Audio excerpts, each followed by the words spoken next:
একগাল দাড়ি, ছিপছিপে গড়নের একটি ছেলে বাংলা ভাষায় চিৎকার করে বলে উঠেছিল, এই বেশ ভালো আছি।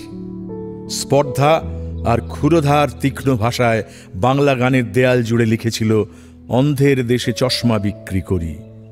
আবেগের পরিভাষা বলে যদি কিছু থেকে থাকে তা হলো একমাত্র নচিকেতা।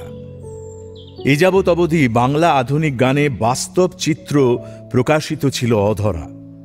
নাগরিক জীবনের চালচিত্র বাংলা গানে আনলেন তিনি।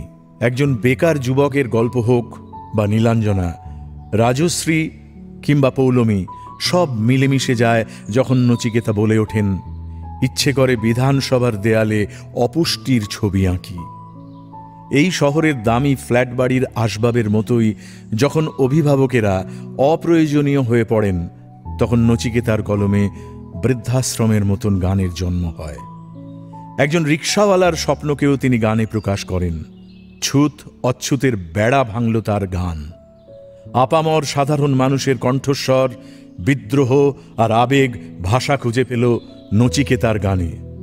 অথচ তিনি কিন্তু জীবনের শুরুই করেছেন গজল গেয়ে। অসাধারণ তার গায়কী, গানের সঙ্গে আত্মীয়তা। জেব্রা ক্রসিংয়ের মতোই তাকে সাবধানে পেরোতে হয়। তিনি শুধুমাত্র আগুন পাখি নন, তিনি একজন কবি, সর্বোপরি দার্শনিক। তার প্রতিটি সৃষ্টির দেওয়ালে বর্তমান আর আগামীর ছবি স্পষ্ট। ভোগবাদ নয়, তিনি সাম্যবাদে বিশ্বাস করেন।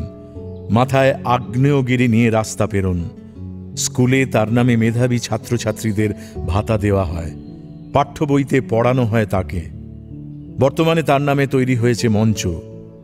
সম্ভবত বাংলায় প্রথম কোনো শিল্পীর জীবনকালেই এমন মঞ্চ স্থাপিত হয়েছে। এখনও কোথাও কোনো যোগ্য শিল্পীর সন্ধান পেলে কাছে টেনে নেন তাকে, মঞ্চে তাকে পরিচয় করিয়ে দেন, বলেন all for one, one for all. স্বপ্ন দেখতে আর দেখাতে ভালোবাসেন। সেই আগুন পাখি আজ আমাদের মঞ্চে, যার গানের ভাষা এক একটি শক্তিশীল। সেই মহান দার্শনিক আজ এই আণবিক মঞ্চে। এই মঞ্চ আজ সেই তেজে আলোকিত, সেই তেজে উদ্ভাসিত বলিয়ান।